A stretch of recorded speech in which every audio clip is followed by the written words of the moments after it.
ಇದು ಒಂದು ಕಾರ್ಯಕರ್ತರಲ್ಲ, ಯಾವುದೂ ಅಲ್ಲ. ಸೊ ಹೀಗಾಗಿ ನಾವಿಲ್ಲಿ ಪ್ರೆಸ್ ಕಾನ್ಫರೆನ್ಸ್ ಮಾಡ್ತಾ ಇರೋ ಉದ್ದೇಶ ಇಷ್ಟೇನೆ. ಇಲ್ಲಿ ನಾವು ಪ್ರತಿಯೊಬ್ಬರು ಒಂದು ಜವಾಬ್ದಾರಿ ತೆಗೆದುಕೊಂಡಿರುವಂತಹ ಒಂದು ಸಾಮಾನ್ಯ ಪ್ರಜೆ.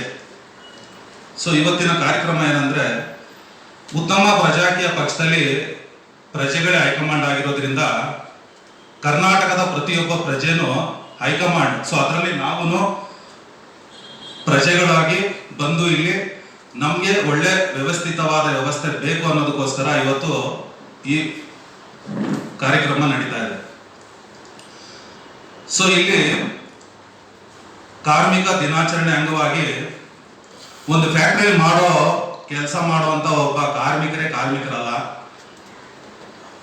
ಮತ್ತೆ ಒಂದು ಫ್ಯಾಕ್ಟರಿ ಅಥವಾ ಒಂದು ಕಂಪನಿ ಅಥವಾ ಒಂದು ಹಾಸ್ಪಿಟ್ಲು ಅಥವಾ ಒಬ್ಬರು ಒಂದು ಪೌರ ಕಾರ್ಮಿಕರು, ಈ ತರ ಎಷ್ಟೇ ಕಾರ್ಮಿಕರಲ್ಲ, ನಮ್ಮ ಪ್ರಜಾಪ್ರಭುತ್ವದಲ್ಲಿ ಒಬ್ಬ ಪ್ರತಿನಿಧಿನೂ ಸಹ ಒಬ್ಬ ಕಾರ್ಮಿಕ ಸಂಸ್ಕೃತಿ ಬರಬೇಕು. ಅದು ನಿಜವಾದ ಪ್ರಜಾಪ್ರಭುತ್ವ ಅಂತ ಹೇಳಿ ನಾವು ಒತ್ತಿ ಹೇಳ್ತಾ ಇದ್ದೀವಿ. ಸೊ ಹಾಗಾಗಿ ಉತ್ತಮ ಪ್ರಜಾಕೀಯ ಪಕ್ಷದ ಯಾರ್ಯಾರು ಈಗ ಅಭ್ಯರ್ಥಿಗಳಾಗಿದ್ದಾರೆ ಪ್ರತಿಯೊಬ್ಬರು ಸಹ ಕಾರ್ಮಿಕರೇ. ಸೊ ಹಂಗಾಗಿ ಕಾರ್ಮಿಕರಿಗೆ ನೀವು ಕೆಲಸ ಕೊಡಿ ಅಂತೇಳಿ ಅವ್ರ ಹತ್ರ 5 ವರ್ಷನೂ ನೀವು ಜವಾಬ್ದಾರಿ ತಗೊಂಡು ಕೆಲಸ ಮಾಡಿಸ್ಕೊಳ್ಳಿ. ಮತ್ತೆ ನಿಮ್ಮ ತೆರಿಗೆ ಹಣಕ್ಕೆ ಪ್ರತಿಯೊಂದು ರೂಪಾಯಿಗೂ ಲೆಕ್ಕ ಕೇಳಿ ಅನ್ನೋದಕ್ಕೋಸ್ಕರ ಈ ಒಂದು ಕಾರ್ಮಿಕ ದಿನಾಚರಣೆ ಅಂಗವಾಗಿ ಒಂದು ಹೊಸ ಅಧ್ಯಾಯನ ಶುರು ಮಾಡೋಣ ಈ ಕಾರ್ಮಿಕ ದಿನಾಚರಣೆಯಾಗಿ. ಸೊ 2ನೇ ಹಂತದ ಚುನಾವಣೆ ನಡೀತಾ ಇದೆ.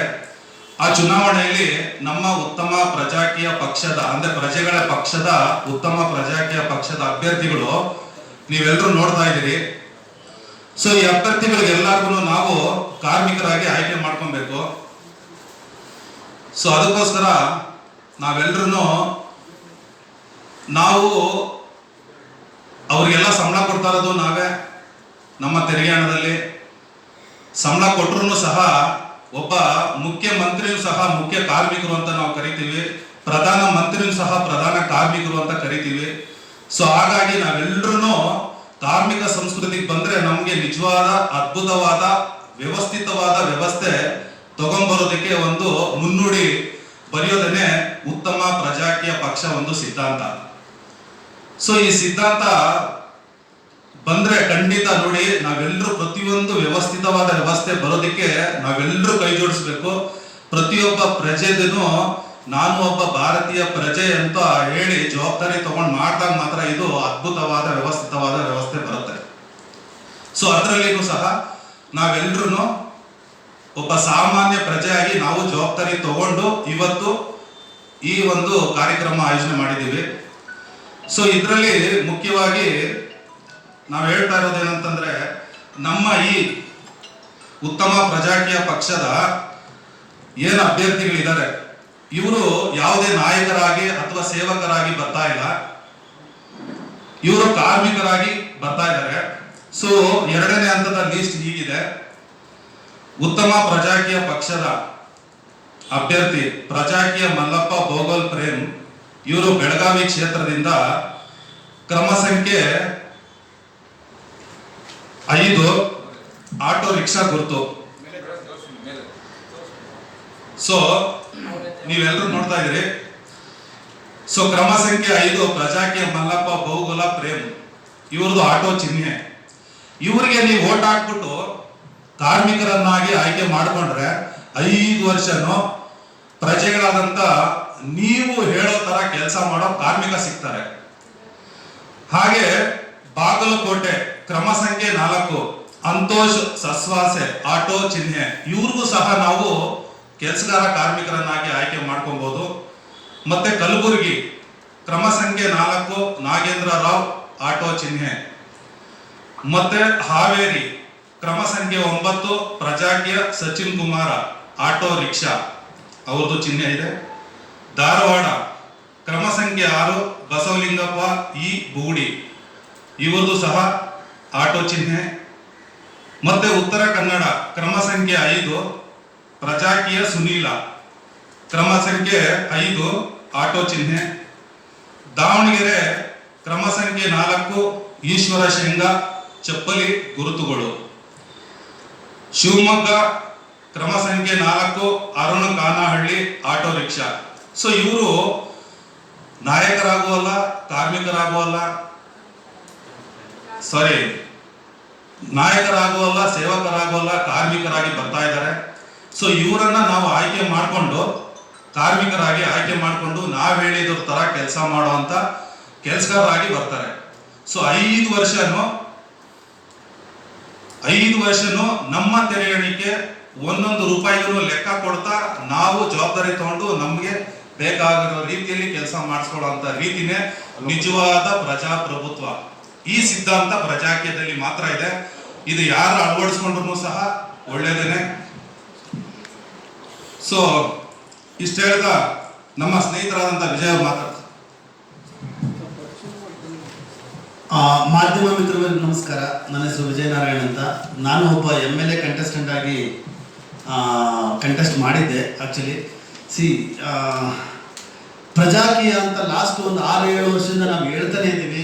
ಎಲ್ಲರಿಗೂ ಏನೇನಿದೆ ಪ್ರಜಾಕೀಯ ಅಂದ್ರೇನು, ಪ್ರಜಾಪ್ರಭುತ್ವ ಅಂದ್ರೇನು, ಈ ರಾಜಕೀಯ ವ್ಯವಸ್ಥೆಯಿಂದ ಪ್ರಜಾಕೀಯ ಯಾಕೆ ಬರಬೇಕು ಅಂತ 6-7 ವರ್ಷದಿಂದ ಹೇಳ್ತಾನೆ ಇದ್ದೀವಿ. ಆದರೂ ತಮ್ಮ ಮುಂದೆ ಎಲ್ಲರಿಗೂ ಇನ್ನೊಂದ್ಸಲ ಹೇಳ್ತೀನಿ, ಪ್ರಜಾಕೀಯ ಅಂತಂದ್ರೆ ಎಕ್ಸಾಕ್ಟ್ಲಿ ಆಪೋಸಿಟ್ ಟು ರಾಜಕೀಯ. ರಾಜಕೀಯದಲ್ಲಿ ನಡೀತಾ ಇರ್ತಕ್ಕಂಥದ್ದು ನಿಮ್ಮೆಲ್ಲರಿಗೂ ಗೊತ್ತಿದೆ. ಇದು ನಮಗೆ ನಮ್ಮ ಅನುಗುಣವಾಗಿ, ಸಂವಿಧಾನಕ್ಕೆ ಅನುಗುಣವಾಗಿ ನಡೀತಾ ಇಲ್ಲ, ಪ್ಯಾರಲ್ ವ್ಯವಸ್ಥೆಯಲ್ಲಿ ನಡೀತಾ ಇದೆ. ಹಣ ಹಂಚ್ತಾರೆ, ಸೀರೆ ಹಂಚ್ತಾರೆ, ಸಾರ ಹಂಚ್ತಾರೆ, ದುಡ್ಡು ಕೊಡ್ತಾರೆ, ನಮ್ಮ ಮತಗಳನ್ನ ನಾವೇ ಮಾರ್ಕೊಂಡ್ಬಿಟ್ಟಿದ್ದೀವಿ. ಇದೆಲ್ಲ ವ್ಯವಸ್ಥೆಯಿಂದ ಬೇಸತ್ತು ಸುಮಾರು 1 ಲಕ್ಷಾಂತರ ಜನ, ಕರ್ನಾಟಕದಲ್ಲಿರ್ತಕ್ಕಂಥ ಲಕ್ಷಾಂತರ ಜನ ನಾವೆಲ್ಲ ಈ ವ್ಯವಸ್ಥೆ ಬದಲಾಗಬೇಕು, ಈ ಒಂದು ಸಿಸ್ಟಮ್ ಬದಲಾಗಬೇಕು ಅಂತ ಕಷ್ಟಪಟ್ಟು ಈ ಪ್ರಜಾಕೀಯ ವ್ಯವಸ್ಥೆ ಇರ್ತಕ್ಕಂಥದ್ದು ನಮ್ಮ ತೆರಿಗೆ ದುಡ್ಡು, ನಾವು ಕಟ್ಟಿರ್ತಕ್ಕಂಥ ತೆರಿಗೆ ದುಡ್ಡು ನಮ್ಮ ರಾಜ್ಯದಲ್ಲಿ ಸುಮಾರು 3 ಲಕ್ಷ ಕೋಟಿ, ಲಾಸ್ಟ್ ಇಯರ್ 3,03,000 ಕೋಟಿ ಇದೆ. ಈ 3,03,000 ಕೋಟಿಲಿ ನಮ್ಗೆ ಯಾವುದು ಗ್ಯಾರಂಟಿ ಕೊಡೋದು ಬೇಡ. ಅವರು ನಮ್ಮ ದುಡ್ಡನ್ನು ನಮಗೆ ಕೊಡೋದು ಗ್ಯಾರಂಟಿ ಬೇಡ. ನಮ್ಮ ದುಡ್ಡನ್ನ ಟ್ರಾನ್ಸ್ಪರೆಂಟ್ ಆಗಿ ವಾಪಸ್ ನಮಗೆ ಕೊಡ್ತಕ್ಕಂಥ ವ್ಯವಸ್ಥೆ ಮಾಡಿದ್ರೆ ಸಾಕು. ಅವ್ರು ಏನು ಗ್ಯಾರಂಟಿ ಕೊಡೋದು ಬೇಡ. ಅವ್ರು ಆಕ್ಚುಲಿ ನಾವೆಲ್ಲ ಸೇರ್ಕೊಂಡು ಕೊಡ್ತಾ ಇರ್ತಕ್ಕಂಥ ಅವ್ರಿಗೆ ಗ್ಯಾರಂಟಿ. ಯಾರ್ಯಾರು ಇದ್ದಾರಲ್ಲ, ಈಗ ಯಾರು MLA ಇದ್ದಾರೆ, MP ಇದ್ದಾರೆ, CM ಇದ್ದಾರೆ, PM ಇದ್ದಾರೆ, ಪ್ರಧಾನಮಂತ್ರಿಯಿಂದ ಹಿಡಿದು ಲಾಸ್ಟ್ ಗ್ರಾಮ ಪಂಚಾಯತಿ ಸದಸ್ಯನವರೆಗೂ ನಾವು ಗ್ಯಾರಂಟಿ ಕೊಡ್ತಾ ಇದ್ದೀವಿ. ನಿಮಗೆ ಪ್ರತಿ ತಿಂಗಳು ಸಂಬಳ ಕೊಡ್ತೀವಿ, ಪ್ರತಿ ತಿಂಗಳು TA ಕೊಡ್ತೀವಿ, DA ಕೊಡ್ತೀವಿ, ಕಾರ್ ಪೆಟ್ರೋಲ್ ಹಾಕ್ಸ್ತೀವಿ, ನಿಮಗೆ ಏನೋ ಕರೆಂಟ್ ಬಿಲ್ ಫ್ರೀ ಕೊಡ್ತೀವಿ, ನಿಮಗೆ ನೀರು ಫ್ರೀ ಕೊಡ್ತೀವಿ, ಇರೋದಕ್ಕೆ ಮನೆ ಕೊಡ್ತೀವಿ. ನಾವು ಪ್ರಜೆಗಳು, ಕರ್ನಾಟಕದಲ್ಲಿದ್ದ ಪ್ರಜೆಗಳು ನಾವು ಗ್ಯಾರಂಟಿ ಕೊಡ್ತಾ ಇದ್ದೀವಿ ನಿಮಗೆ. ನೀವು ನಮ್ಗೆ ಗ್ಯಾರಂಟಿ ಕೊಡಬೇಡಿ, ನಾವೆಲ್ಲ ಸೇರಿ ಗ್ಯಾರಂಟಿ ಕೊಡ್ತಾ ಇದ್ದೀವಿ. ನಿಮಗೆ 100% ನೀರು ಕೊಡ್ತೀವಿ, ಊಟ ಕೊಡ್ತೀವಿ, ಇರೋದಕ್ಕೆ ಮನೆ ಕೊಡ್ತೀವಿ, ಕಾರ್ ಕೊಡ್ತೀವಿ, ಓಡಾಡೋದಕ್ಕೆ ಪೆಟ್ರೋಲ್ ಕೊಡ್ತೀವಿ, ಏರ್ ಟಿಕೆಟ್ಸ್ ಕೊಡ್ತೀವಿ. ನಿಮ್ಮ ಹೆಂಡತಿ ಮಕ್ಕಳಿಗೆ 25 ವರ್ಷ ಆಗೋವರೆಗೂ ಹಾಸ್ಪಿಟ್ಲ್ ವ್ಯವಸ್ಥೆ ಕೊಡ್ತೀವಿ, ತಿಂಗಳು ಸಂಬಳ ಕೊಡ್ತೀವಿ. ಇದು ನಮ್ಮ ಗ್ಯಾರಂಟಿ. ನೀವು ನಮಗೆ ಗ್ಯಾರಂಟಿ ಕೊಡೋದು ಬೇಕಾಗಿಲ್ಲ. ದಯವಿಟ್ಟು ನಮ್ಮ ದುಡ್ಡನ್ನು, ನಾವು ಕಟ್ಟಿರ್ತಕ್ಕಂಥ ತೆರಿಗೆ ಹಣದ ದುಡ್ಡನ್ನು ವಾಪಸ್ಸು ಲೆಕ್ಕ ಕೊಟ್ಬಿಟ್ರೆ ಸಾಕು, ನೀವೇನು ಮಾಡೋದು ಬೇಡ. ಸೊ ಇದು ಲೆಕ್ಕ ಕೊಡದೇ ಇರ್ತಕ್ಕಂಥ ವ್ಯವಸ್ಥೆಗೆ ನಾವು ಪ್ರಜಾಕೀಯ ಅಂತಕ್ಕಂಥ ವ್ಯವಸ್ಥೆಯಲ್ಲಿ ನಮಗೆಲ್ಲ ವಾಪಸ್ ಸಿಗುತ್ತೆ. ಈ ಬರಬೇಕು ಅಂತಂದರೆ ನಾವೆಲ್ಲ ಓಟ್ ಹಾಕಬೇಕು. 40%, 50%, 60% ವೋಟಿಂಗ್ ನಡೀತಾ ಇದೆ, 70% ವೋಟಿಂಗ್ ನಡೀತಾ ಇದೆ. 100% ಜನ ಮನೇಲಿರೋರು, ಪಿಕ್ನಿಕ್ ಹೋಗೋರು, ಈಗ ಏನಪ್ಪ ಈ ಯುವಕರಲ್ಲಿ ವ್ಯವಸ್ಥೆ ಬೇರೂರಬೇಕು. ಯುವಕರಲ್ಲಿ ಈ ಎಲೆಕ್ಷನ್ ಯಾಕೆ ಮಾಡ್ತೀವಿ, ಮತದಾನ ಯಾಕೆ ಮಾಡ್ತೀವಿ ಅನ್ನೋದನ್ನ ಅರಿವು ಮೂಡಿಸ್ತಾ ಇಲ್ಲ. ನಾವು TV ಚಾನಲ್ದವರಾಗಲಿ, ಮಾಧ್ಯಮದವರಾಗಲಿ, ನಾವ್ಯಾರು ನಮ್ಮ ಮತದಾನ ಯಾಕೆ ಮಾಡಬೇಕು, ಮತದಾನ ಬಹು ಮಹತ್ವ, ಇದು ಭಾರತದ ಭವಿಷ್ಯ ನಿರ್ಧರಿಸುತ್ತೆ ಅಂತ ಮಾತ್ರ ಹೇಳ್ತೀವಿ. ಮತದಾನದಿಂದ ಎಷ್ಟು ಅನುಕೂಲ ಇದೆ, ಏನೇನು ಮಾಡ್ತಾ ಇದ್ದೀವಿ ಅಂತ ನಾವು ಯಾರು ಬಿಡಿಸಿ ಹೇಳ್ತಾ ಇಲ್ಲ ನಮ್ಮ ಯುವಕರಿಗೆ. ಇದು ಮತದಾನ ಅಂತಕ್ಕಂಥದ್ದು ಮತದಾನ ಅಲ್ಲ, ದಾನ ಮಾಡಬೇಡಿ, ಮತನ ಚಲಾವಣೆ ಮಾಡಿ.